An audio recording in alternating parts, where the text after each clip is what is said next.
Welcome back to New World Next Week. I'm James Corbett of CorbettReport.com. I'm James Evan Pilato of MediaMonarchy.com. Little free libraries must be stopped.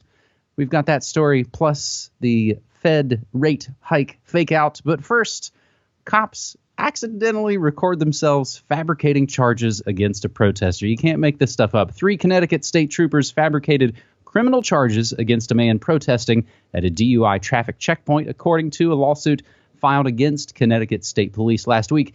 The state troopers appear to have accidentally filmed themselves making up the charges using the protester's own confiscated video camera. The roadside protest in question was not out of the ordinary for Michael Picard, a 27-year-old East Hartford man who's something of a regular at DUI checkpoints in Connecticut. This article goes through basically the blow-by-blow of this exact encounter, of how the cops got his camera back to the car, talk about what they're going to do, and you can tell that ain't the first time they've done it before. They don't have to over-explain to each other. They can use the jargon and use the code. So, we'll drop a number on it and we'll still do this.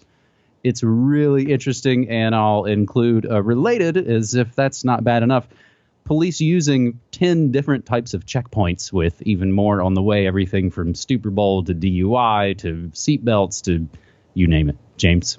Yeah, well, I think the only difference between this story and a lot of the other times when police fabricate charges against people is that this one, they were stupid enough to record it on camera. So at least he has that evidence, and so the story gets out. But can you imagine if they had not recorded it on camera?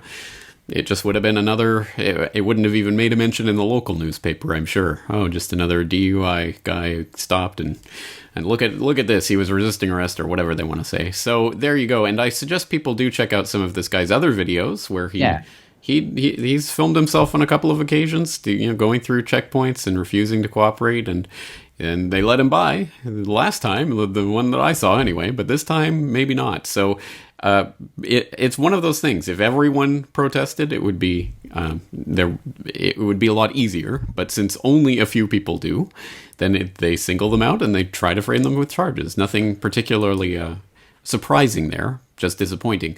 But on a related note, I'll throw in the link from Joel Van Doren on Twitter, who tweeted, "NYPD admits accounting for its civil forfeiture seizure is hopeless," where the New York City is trying to get the NYPD to account for all of the stuff they steal from people who they pull over or detain. And the NYPD is saying, we can't possibly do that. That would crash our system. So we can't account for all the stuff we steal from people. It's crazy. It's a crazy system, and it is getting worse and worse as the economy falls apart. It just gets more and more open, outright looting of the average people, and that turns into riots, and those riots turn into more policing, and it's just a self-feeding spiral at this point. Well, and I've got it actually tagged at the end of the show notes, James, but it's a fine insert right here. Your latest episode of Film Literature and New World Order about the Purge. It is very much kind of Purge-like right now, as chaos kind of seems to, keep spilling out in the States. So as we come to you, I'm still recording this on September 21st. This is episode 284 of New World Next Week. And today we saw in the States the Fed fake out. As always, we're just on pins and needles to see which way the numbers are going to go. But the question everyone was waiting for at today's Yellen presser, after they say they're not going to change rates, not just yet, but maybe before the end of the year, and gotcha. Yellen responded to the question that everybody wants to know, the accusation that Donald Trump made that the Fed is keeping rates low to prevent a market crash and make Hillary's re-election easier, came when basically Wall Street Journal's John Hilsenrath, who said, quote, Donald Trump is charged that the Feds are keeping interest rates intentionally low for the Obama administration. Janet Yellen said, quote, well, I think Congress very wisely established the Federal Reserve as an independent agency in order to insulate monetary policy from short-term political pressures, and I can say emphatically that partisan politics play no role in our decisions about the appropriate stance of monetary policy. We're trying to decide what's the best to foster price stability and maximum employment and to manage the variety of risks that we see as affecting the outlook. We do not discuss politics at our meetings, and we do not take politics into account in our decisions. I think the nice two for Tuesday on that one, James, from just a week or week and a half ago, September 6th, Clinton also, of course, seeking to get the attention away from hashtag Hillary's health, also told the Donald to shut up about the Federal Reserve, almost like they're above the presidency. Yes, that sounds familiar for some reason. Oh, wait, yes, that's exactly what Greenspan said several years ago when he was being interviewed by Bill Moyers. I can't remember. It was a PBS program of some sort, and he said, yeah, they're above any criticism from the president, essentially. Which is, yeah, that's the way it works. You don't talk about monetary policy. Presidents don't get involved in that, right? Yeah. Well, so for people who want more background on this story and why it's important, I wrote an editorial for The Forecaster a couple of weeks ago called How the Fed Can Swing the Election, where I talked about this idea that, yes, if the Fed wanted to, they could crash the economy right now by hiking rates and bringing everything to a halt. And what would be the effect of that? Almost certainly it would be Hillary losing the election. People don't tend to vote for the party in power during a financial crash, as we saw in 2008. So yes, I mean, it's no surprise to me that they didn't hike rates today. They want to maintain the status quo. They want to keep the bubble going for at least a few more months until Hillary is anointed. So I think that plays in perfectly well. And so this back and forth is perfectly predictable. But let's not fall into the trap of thinking, oh, Donald Trump is against the Federal Reserve. Not in the least. In fact, just a few months ago, he was saying, I'm a low interest rate guy. I love these low interest rates from the Fed. So all he cares about is using the Fed to finance government debt, like every other president ever. No one of any platform is talking about ending the Fed this selection cycle. So select who you want. The banksters are going to win. This selection cycle, or as we've taken to calling it on Twitter, America's next top president, seems completely interminable. Before we'll do another one of these episodes, they will actually have one of their first big debates, which I think might be one of the most anticipated TV viewings in a long time. Our third and final story, James, has shades of good news. I know. There's a satirical piece, kind of tongue-in-cheek, and it's over on Activist Post. You've maybe heard of little free libraries. There's something I've actually been talking about off and on all throughout this year on the new Good News Next Week spinoff from here, where we talk about kind of ways that we're winning and solutions-oriented news.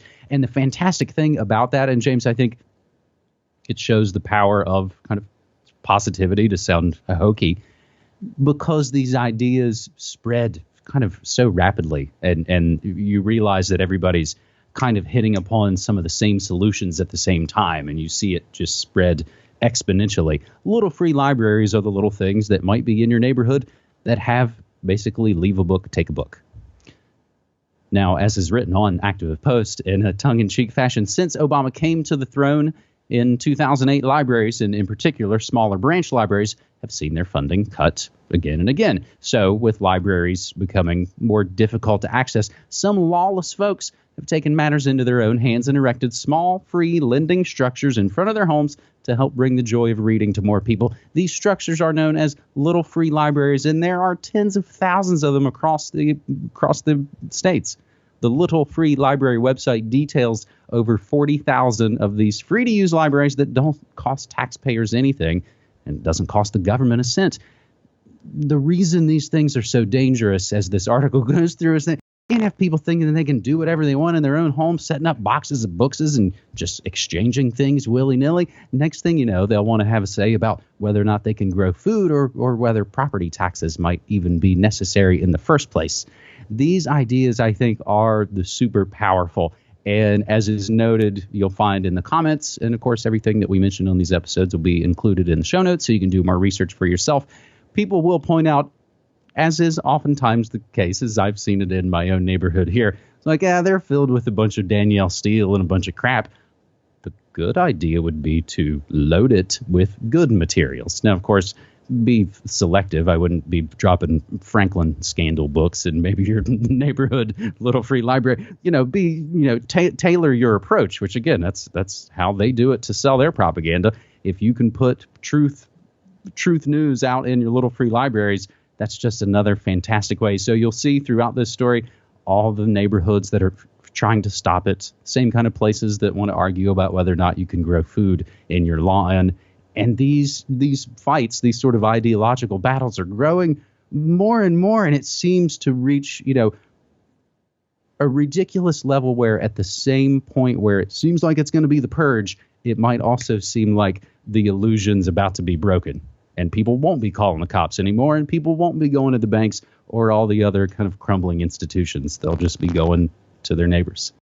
We must squash this scourge of freedom before it takes foot in the population. It's just ridiculous, the idea of communities coming together to share what they have without going through the government. What will we have next? Little kids operating lemonade stands without a license? It's disgusting.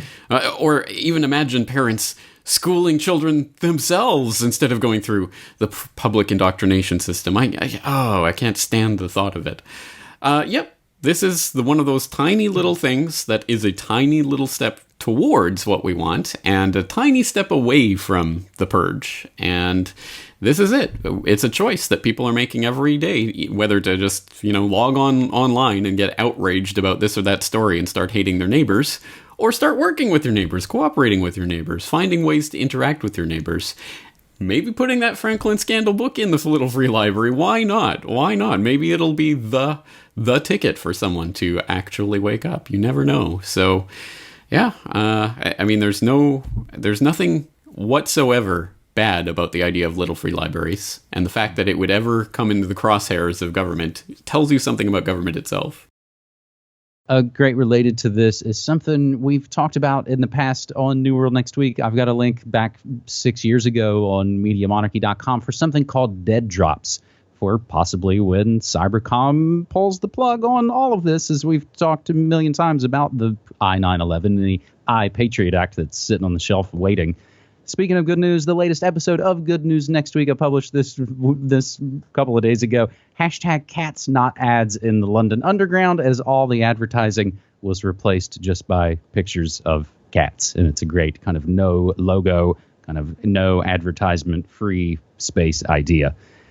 Two other headlines, James, that we're looking at using #New World Next Week. Pharma hackers show how to make your own DIY EpiPen for about $30. So Mylan CEO is actually being grilled by Congress today, of course, being angry about situations that they actually helped put into motion.